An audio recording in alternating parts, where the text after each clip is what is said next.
ರಾಷ್ಟ್ರ ರಾಜಕಾರಣದಲ್ಲಿ ನಡೆಯುವಂತಹ ವಿದ್ಯಮಾನಗಳನ್ನು ಹೇಳುವ ಮತ್ತು ವಿಶ್ಲೇಷಿಸುವ ಡೆಲ್ಲಿ ಪೋಸ್ಟ್ ಕಾರ್ಯಕ್ರಮಕ್ಕೆ ಸ್ವಾಗತ. ನಾನು ಧರಣೀಶ್ ಪುಕಿನ್ಕೆರೆ.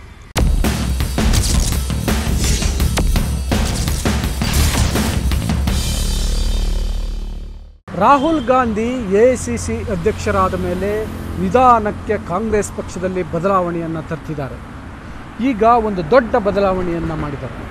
ಬಹಳ ವರ್ಷಗಳಿಂದ ಎಐಸಿಸಿಯ ಖಜಾಂಚಿಯಾಗಿದ್ದಂತಹ ಹಿರಿಯರಾದ ಮೋತಿಲಾಲ್ ವೋರಾ ಅವರ ಜಾಗಕ್ಕೆ ಸೋನಿಯಾ ಗಾಂಧಿಯವರಿಗೆ 2 ದಶಕಗಳಿಂದ ರಾಜಕೀಯ ಕಾರ್ಯದರ್ಶಿಯಾಗಿದ್ದಂತಹ ಅಹಮದ್ ಪಟೇಲ್ ಅವರನ್ನು ನೇಮಿಸಿದ್ದಾರೆ. ಅಹಮದ್ ಪಟೇಲ್ ಸೋನಿಯಾ ಗಾಂಧಿಯವರಿಗೆ ರಾಜಕೀಯ ಕಾರ್ಯದರ್ಶಿಯಾಗಿದ್ದರೂ ಕೂಡ ಒಂದು ರೀತಿಯಲ್ಲಿ ಅಧ್ಯಕ್ಷ ರೀತಿ ವರ್ತಿಸ್ತಿದ್ರು ಅಂತ ಪಕ್ಷದಲ್ಲಿ ಕೆಲವರು ಅವ್ರ ಬಗ್ಗೆ ಅಸಮಾಧಾನ ಹೊಂದಿದ್ದಾರೆ. ಇನ್ನೊಂದು ಕಡೆ ಸುದೀರ್ಘವಾದಂತಹ ಕಾಲಕ್ಕೆ ಖಜಾಂಚಿಯಾಗಿದ್ದರೂ ಕೂಡ ಮೋತಿಲಾಲ್ ವೋರಾ ಬಗ್ಗೆ ಒಂದೇ ಒಂದು ದೂರಿಲ್ಲ. ಆದರೂ ರಾಹುಲ್ ಗಾಂಧಿ ಖಜಾಂಚಿ ಸ್ಥಾನಕ್ಕೆ ಅಹಮದ್ ಪಟೇಲ್ ಅವರನ್ನು ಯಾಕೆ ತಂದರು ಅನ್ನುವಂತಹ ಪ್ರಶ್ನೆ ಮತ್ತು ಕುತೂಹಲ ಕಾಂಗ್ರೆಸ್ ವಲಯದಲ್ಲಿ ಬಹಳ ಜೋರಾಗಿ ಓಡಾಡ್ತಿದೆ. ಹಾಗಿದ್ರೆ ರಾಹುಲ್ ಗಾಂಧಿ ಅವರ ಲೆಕ್ಕಾಚಾರ ಏನು? ಇಲ್ಲಿದೆ ನೋಡಿ ಡೀಟೇಲ್ಸ್. ಕಾಂಗ್ರೆಸ್ ಪಕ್ಷದಲ್ಲಿ ಬೀಸಲಿದೆಯಾ ಬದಲಾವಣೆಯ ಗಾಳಿ? ಪಕ್ಷದಲ್ಲಿ ಬದಲಾವಣೆ ತರ್ತಾರಾ ರಾಹುಲ್ ಗಾಂಧಿ? ರಾಷ್ಟ್ರ ರಾಜಕಾರಣದಲ್ಲಿ ಸಖತ್ ಕುತೂಹಲದ ಕೇಂದ್ರ ಆಗ್ತಾ ಇರೋದು ಎಐಸಿಸಿ ಅಧ್ಯಕ್ಷ ರಾಹುಲ್ ಗಾಂಧಿ. ಲೋಕಸಭಾ ಚುನಾವಣೆಗೆ ರಾಹುಲ್ ಗಾಂಧಿ ಪಕ್ಷವನ್ನ ಹೇಗೆ ಸಂಘಟಿಸುತ್ತಾರೆ? ಅನಂತರ ಎದುರಾಗೋ ಸಾಲು ವಿಧಾನಸಭಾ ಚುನಾವಣೆಗಳನ್ನ ಹೇಗೆ ಮೆಟ್ಟಿ ನಿಲ್ತಾರೆ ಅನ್ನೋದೇ ಈಗ ಬಿಗ್ ಕ್ವೆಶ್ಚನ್. ಕೇಂದ್ರ ಬಿಜೆಪಿಯನ್ನ ನೋಡಿದ್ರೆ ಅಲ್ಲಿ ಪ್ರಧಾನಿ ಮೋದಿ ಮತ್ತು ಬಿಜೆಪಿ ರಾಷ್ಟ್ರೀಯ ಅಧ್ಯಕ್ಷ ಅಮಿತ್ ಶಾ ಎದ್ದು ಕಾಣ್ತಾರೆ. ಅವರ ಮಾತನ್ನ ಮೀರಿ ಬಿಜೆಪಿಯಲ್ಲೀಗ ಯಾರೂ ಏನೂ ಮಾಡೋ ಸ್ಥಿತಿಯಲ್ಲಿಲ್ಲ. ಆದ್ರೆ ಕಾಂಗ್ರೆಸ್ ವಿಚಾರ ಹಾಗಲ್ಲ. ರಾಹುಲ್ ಗಾಂಧಿಗೆ ಎಐಸಿಸಿ ಅಧ್ಯಕ್ಷ ಸ್ಥಾನ ಕೊಡೋದಕ್ಕೆ ವರ್ಷಗಟ್ಟಲೆ ಸತಾಯಿಸಿದ್ದ ಪಕ್ಷ ಕಾಂಗ್ರೆಸ್ನಲ್ಲಿ ಎಲ್ಲದಕ್ಕೂ ಕಣಿ ಕೇಳಲಾಗುತ್ತೆ. ಏನೇ ನಿರ್ಧಾರ ತೆಗೆದುಕೊಳ್ಬೇಕಿದ್ರೂ ಪಕ್ಷದೊಳಗಿರೋ ಘಟಾನುಘಟಿ ನಾಯಕರ ಅಭಿಪ್ರಾಯ ಕೇಳಬೇಕು. ಒಬ್ಬೊಬ್ಬರೂ ಒಂದೊಂದು ಹಿನ್ನೆಲೆಯವರು ತರಾವರಿ ಅಭಿಪ್ರಾಯ ಹೇಳ್ತಾರೆ. ಹೀಗೆ ವ್ಯಕ್ತವಾಗೋ ನಾನಾ ನಮೂನೆಯ ಅಭಿಪ್ರಾಯಗಳೆಲ್ಲವನ್ನ ಆಧರಿಸಿ ನಂತರ ಒಂದು ನಿರ್ಧಾರಕ್ಕೆ ಬರಬೇಕು. ಅಷ್ಟರಲ್ಲಿ ಬಹಳ ಸಮಯ ವ್ಯರ್ಥವಾಗಿರುತ್ತೆ. ಬಹಳಷ್ಟು ವಿಷಯದಲ್ಲಿ ಕಾಲ ಮಿಂಚಿ ಹೋಗಿರುತ್ತೆ. ಒಂದ್ ಕಡೆ ಬಿಜೆಪಿಯಲ್ಲಿ ಎಳ್ಳಷ್ಟು ಆಂತರಿಕ ಪ್ರಜಾಪ್ರಭುತ್ವ ಇಲ್ಲ. ಕಾಂಗ್ರೆಸ್ನಲ್ಲಿ ಅದು ಅತಿ ಎನಿಸುವಷ್ಟು ಇದೆ. ಅದು ಅಗತ್ಯ ಇಲ್ಲದ ವಿಚಾರಗಳಲ್ಲಿ ಇದೆ. ಹೀಗಾಗಿ ಇಂಥ ಪರಿಸ್ಥಿತಿಯನ್ನ ಬದಲಿಸಬೇಕಾದಂಥ ಅತ್ಯಂತ ಕಷ್ಟಕರವಾದ ಜವಾಬ್ದಾರಿ ಈಗ ರಾಹುಲ್ ಗಾಂಧಿಯವರ ಮೇಲಿದೆ. ರಾಹುಲ್ ಗಾಂಧಿ ಬದಲಾವಣೆ ಕೆಲಸವನ್ನ ಆರಂಭಿಸಿದ್ದಾರೆ.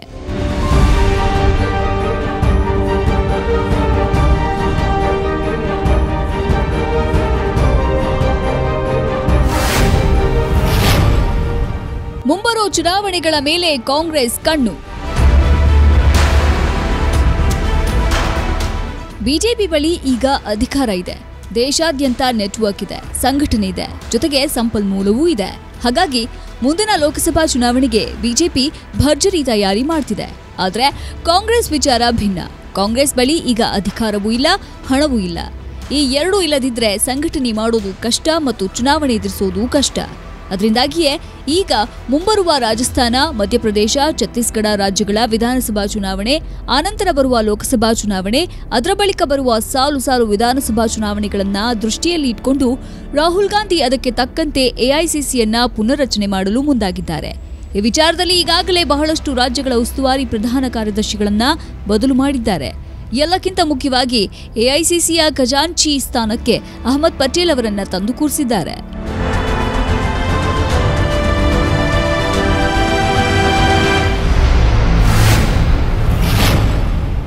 ಅಹಮದ್ ಪಟೇಲ್ ಎಂಬ ಆಪದ್ ಬಾಂಧವ. ಅಧಿಕಾರ ಹೊಂದಿರುವವರ ಬಗ್ಗೆ, ಅಧಿಕಾರಕ್ಕೆ ಬಹಳ ಹತ್ತಿರ ಇರುವವರ ಬಗ್ಗೆ ಆರೋಪ ಬರೋದು, ಅಸಮಾಧಾನ ಬರೋದು, ಅಸೂಹೆ ಬರೋದು ಕಾಮನ್. ಅದೇ ರೀತಿ ದಶಕಗಳ ಕಾಲ ಸೋನಿಯಾ ಗಾಂಧಿಯವರ ರಾಜಕೀಯ ಕಾರ್ಯದರ್ಶಿಯಾಗಿದ್ದ ಅಹಮದ್ ಪಟೇಲ್ ಬಗ್ಗೆನೂ ಕಾಂಗ್ರೆಸ್ ಪಕ್ಷದ ಒಳಗೆ ದೊಡ್ಡ ಅಸಮಾಧಾನ ಇದೆ. ಸೋನಿಯಾ ಗಾಂಧಿ ಬಳಿ ತಮ್ಮ ರಾಜಕೀಯ ಬೇಳೆ ಬೇಯಿಸಿಕೊಳ್ಳಲು ಸಾಧ್ಯವಾಗದೇ ಇರೋರೆಲ್ಲ ಅಹಮದ್ ಪಟೇಲ್ ಬಗ್ಗೆ ಕೆಂಡ ಕಾಡ್ತಾರೆ. ಇದು ಒಂದ್ ರೀತಿಯಾದ್ರೆ, ಇನ್ನೊಂದ್ ಕಡೆ ಅಹಮದ್ ಪಟೇಲ್ಗೆ ದೇಶದಾದ್ಯಂತ ಕಾಂಗ್ರೆಸ್ ಪಕ್ಷದೊಳಗೆ ಒಂದು ದೊಡ್ಡ ಬೆಂಬಲಿಗರ ಪಡೆ ಇದೆ. ಅವರು ಎಷ್ಟೋ ಜನರ ರಾಜಕೀಯ ಗುರು ಕೂಡ ಹೌದು. ಎಲ್ಲಕ್ಕಿಂತ ಹೆಚ್ಚಾಗಿ ಕಾಂಗ್ರೆಸ್ ಹೈಕಮಾಂಡ್ ಪಾಲಿಗೆ ಅಹಮದ್ ಪಟೇಲ್ ಆಪದ್ಬಾಂಧವ.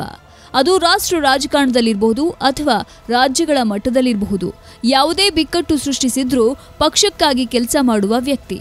ಅದೇ ಕಾರಣಕ್ಕೆ ಹಿಂದೆ ಎಐಸಿಸಿ ಅಧ್ಯಕ್ಷೆಯಾಗಿದ್ದ ಸೋನಿಯಾ ಗಾಂಧಿ ಅಹಮದ್ ಪಟೇಲ್ ಅವರನ್ನ ಟ್ರಬಲ್ ಶೂಟರ್ ಆಗಿ ಬಳಸಿಕೊಳ್ತಾ ಇದ್ರು. ಯುಪಿಎ ಸರ್ಕಾರದ ಅವಧಿಯಲ್ಲೂ ಕೆಲವು ಪ್ರಾದೇಶಿಕ ಪಕ್ಷಗಳ ದೊಡ್ಡ ನಾಯಕರ ಜೊತೆ ಅಹಮದ್ ಪಟೇಲ್ ಸರಾಗವಾಗಿ ಮಾತುಕತೆ ನಡೆಸಿ ಸಮಸ್ಯೆ ಬಾರದಂತೆ ನೋಡಿಕೊಂಡಿದ್ರು. ಕಡೆಗೂ ರಾಹುಲ್ ಮನಗೆದ್ದ ಅಹಮದ್ ಪಟೇಲ್. ರಾಹುಲ್ ಗಾಂಧಿ ಬಗ್ಗೆ ಕಾಂಗ್ರೆಸ್ ಪಕ್ಷದ ಕೆಲ ಹಿರಿಯರಿಗೆ ಮೊದಲಿನಿಂದಲೂ ಏನೋ ಅಪಸ್ವರ. ಅದೇ ರೀತಿ ರಾಹುಲ್ ಗಾಂಧಿ ಕೂಡ ಕೆಲ ಹಿರಿಯ ನಾಯಕರ ಬಗ್ಗೆ ಕೆಲವು ರಿಸರ್ವೇಷನ್ ಇಟ್ಕೊಂಡಿದ್ರು. ಕ್ರಮೇಣ ಅವರಿಗೆ ಯಾರ ಸಾಮರ್ಥ್ಯ ಎಂಥದ್ದು, ಯಾರು ಅಸಲಿ, ಯಾರು ನಕಲಿ ಅನ್ನೋ ಸತ್ಯ ಗೊತ್ತಾಗಿದೆ. ಅದೇ ರೀತಿ ಕಾಂಗ್ರೆಸ್ ಪಕ್ಷದಲ್ಲಿ ಅಹಮದ್ ಪಟೇಲ್ ಪಾತ್ರ ಏನು ಅನ್ನೋದು ಅರಿವಾಗಿದೆ. ಅದರಿಂದಾಗಿ ಈಗ ಕಾಂಗ್ರೆಸ್ ಪಕ್ಷ ಕಡು ಕಷ್ಟದಲ್ಲಿರುವಾಗ ಅಹಮದ್ ಪಟೇಲ್ ಅವರಿಗೆ ಬಹಳ ಮಹತ್ತರವಾದ ಖಜಾಂಚಿ ಸ್ಥಾನವನ್ನ ಕೊಟ್ಟಿದ್ದಾರೆ. ಖಾಲಿ ಖಜಾನೆ ಕೊಟ್ಟು ಮುಂಬರುವ ಸಾಲು ಸಾಲು ಚುನಾವಣೆಗೆ ಪಕ್ಷವನ್ನು ಹುರಿಗೊಳಿಸಿ ಅಂತ ಸೂಚನೆ ನೀಡಿದ್ದಾರೆ. ಕಾಂಗ್ರೆಸ್ ಪಕ್ಷದಲ್ಲಿ ಪ್ರತಿ ಹುದ್ದೆಗೂ ಭಾಳಷ್ಟು ಜನ ಆಕಾಂಕ್ಷಿಗಳಿರ್ತಾರೆ. ಭಾಳಷ್ಟು ಜನರ ಬಗ್ಗೆ ಚರ್ಚೆ ಕೂಡ ಆಗುತ್ತೆ. ಅದೇ ರೀತಿ ಎಐಸಿಸಿ ಖಜಾಂಚಿ ವಿಷಯದಲ್ಲೂ ಕೂಡ ಭಾಳಷ್ಟು ಜನರ ಬಗ್ಗೆ ಚರ್ಚೆ ಆಗಿದೆ. ಕಡೆಗೆ ರಾಹುಲ್ ಗಾಂಧಿ ಅಳೆದು ತೂಗಿ ಅಹಮದ್ ಪಟೇಲ್ ಅವರನ್ನೇ ಆಯ್ಕೆ ಮಾಡಿಕೊಂಡಿದ್ದಾರೆ. ಇಂಟ್ರೆಸ್ಟಿಂಗ್ ಆದ ವಿಷಯ ಏನು ಅಂತಂದರೆ, ಒಂದು ತಿಂಗಳ ಹಿಂದೆಯೇ ರಾಹುಲ್ ಗಾಂಧಿ ಅಹಮದ್ ಪಟೇಲ್ ಅವರನ್ನೇ ಎಐಸಿಸಿ ಖಜಾಂಚಿಯನ್ನಾಗಿ ಮಾಡಬೇಕು ಅಂತ ನಿಶ್ಚಯ ಮಾಡಿದ್ರಂತೆ. ಮೊನ್ನೆ ಅಹಮದ್ ಪಟೇಲ್ ಅವರ ಹುಟ್ಟುಹಬ್ಬದ ದಿನ ಗಿಫ್ಟ್ ರೂಪದಲ್ಲಿ ಅನೌನ್ಸ್ ಮಾಡಿದ್ದಾರೆ. ಅಹಮದ್ ಪಟೇಲ್ಗೆ ಗಿಫ್ಟ್ ಕೊಡಲಿಕ್ಕೂ ಕೂಡ ಒಂದು ಹಿನ್ನೆಲೆ ಇದೆ. 2 ದಶಕಗಳ ಕಾಲ ತಮ್ಮ ತಾಯಿ ಸೋನಿಯಾ ಗಾಂಧಿಯವರಿಗೆ ರಾಜಕೀಯ ಕಾರ್ಯದರ್ಶಿಯಾಗಿ ಕಷ್ಟದ ಕಾಲದಲ್ಲಿ ಪಕ್ಷಕ್ಕೆ ಮತ್ತು ತಮ್ಮ ಕುಟುಂಬಕ್ಕೆ ನಿಷ್ಠರಾಗಿದ್ದರು ಅಂತ. ಜೊತೆಗೆ ತಮ್ಮ ಮತ್ತು ಅಹಮದ್ ಪಟೇಲ್ ನಡುವಿನ ಸಂಬಂಧ ಅಷ್ಟಕ್ಕಷ್ಟೇ ಎನ್ನುವಂತಹ ಮಾತು ಪಕ್ಷದ ವಲಯದಲ್ಲಿ ವ್ಯಾಪಕವಾಗಿದೆ. ಅದನ್ನು ಹೋಗಲಾಡಿಸಬೇಕು ಅಂತ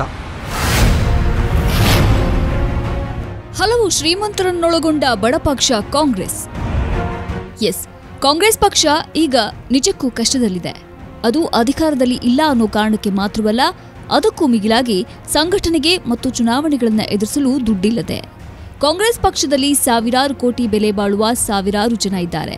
ಆದರೆ ಪಕ್ಷಕ್ಕಾಗಿ ದುಡ್ಡು ಬಿಚ್ಚುವವರು ಕಡಿಮೆ. ಚುನಾವಣೆ ಆದ್ಮೇಲೆ ಮಂತ್ರಿ ಆಗೋಕೆ, ಮುಖ್ಯಮಂತ್ರಿ ಆಗೋಕೆ ಎಷ್ಟು ಕೋಟಿ ರೂಪಾಯಿ ಬೇಕಾದರೂ ಸುರಿತಾರೆ. ಆದರೆ ಚುನಾವಣೆಗಾಗಿ ಅಥವಾ ಪಕ್ಷದ ಸಂಘಟನೆಗಾಗಿ ದುಡ್ಡು ಕೊಡುವವರು ಬಹಳ ವಿರಳ.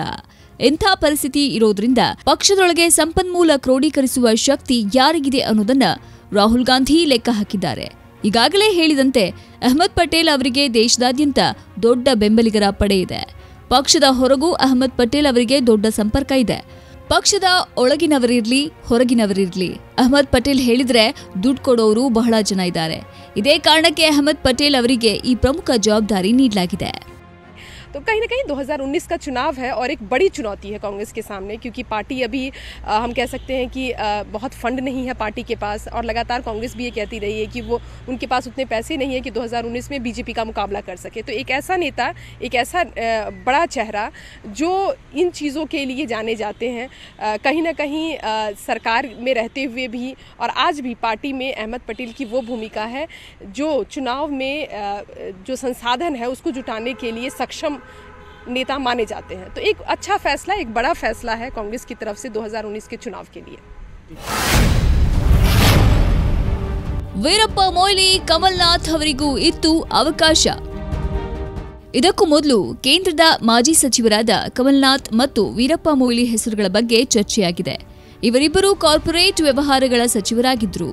ಜೊತೆಗೆ ಕಾರ್ಪೊರೇಟ್ ವಲಯದೊಟ್ಟಿಗೆ ಸಂಪರ್ಕವನ್ನು ಹೊಂದಿದ್ದಾರೆ ಎನ್ನುವ ಕಾರಣಕ್ಕೆ ಆಲೋಚನೆ ಅವರುಗಳ ಬಗ್ಗೆ ಚರ್ಚೆ ಮಾಡಲಾಗಿದೆ.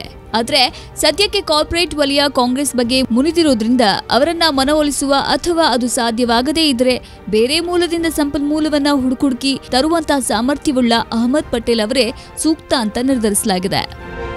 ಅಹಮದ್ ಪಟೇಲ್ ಅವರನ್ನು ಖಜಾಂಚಿಯನ್ನಾಗಿ ನೇಮಿಸಿದ ಮಾತ್ರಕ್ಕೆ ಸಮಸ್ಯೆ ಪೂರ್ತಿಯಾಗಿ ಬಗೆಹರಿದಿಲ್ಲ. ಕಾಂಗ್ರೆಸ್ ಪಕ್ಷವನ್ನಾಗಲಿ ಅಥವಾ ರಾಹುಲ್ ಗಾಂಧಿಯವರ ವ್ಯಕ್ತಿತ್ವವನ್ನಾಗಲಿ ಉದ್ಯಮ ಸ್ನೇಹಿ ಅಂತ ಕಾರ್ಪೊರೇಟ್ ವಲಯ ಭಾವಿಸಿಲ್ಲ. ರಾಹುಲ್ ಗಾಂಧಿ ನಿರಂತರವಾಗಿ ಪ್ರಧಾನಿ ನರೇಂದ್ರ ಮೋದಿ ಮತ್ತು ಕಾರ್ಪೊರೇಟ್ ವಲಯದ ನಡುವೆ ಅಪವಿತ್ರ ಮೈತ್ರಿ ಆಗಿದೆ ಅಂತ ಆರೋಪ ಮಾಡ್ತಿರ್ತಾರೆ.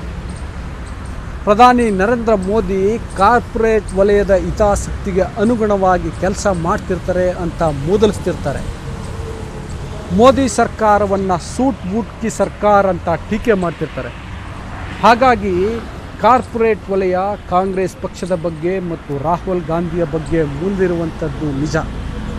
ಇಂತಹ ಪರಿಸ್ಥಿತಿಯಲ್ಲಿ ಕಾರ್ಪೊರೇಟ್ ವಲಯದಿಂದ ದೇಣಿಗೆ ತರುವಂಥದ್ದು ಎಂಥವರಿಗಾದರೂ ಕೂಡ ದಣಿವಾಗುವಂತಹ ಕೆಲಸ.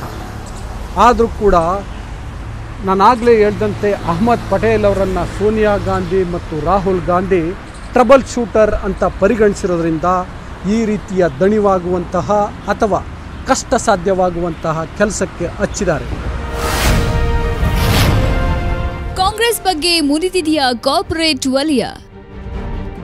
ಇತ್ತೀಚೆಗೆ ಎಡಿಆರ್ ಸಂಸ್ಥೆ ಬಿಡುಗಡೆ ಮಾಡಿರುವ ಮಾಹಿತಿ ಪ್ರಕಾರ ಕಾರ್ಪೊರೇಟ್ ವಲಯದಿಂದ 2016-17ನೇ ಸಾಲಿನಲ್ಲಿ ಬಿಜೆಪಿಗೆ 1,194 ಕೋಟಿ ರೂಪಾಯಿ ದೇಣಿಗೆ ಬಂದಿದೆ.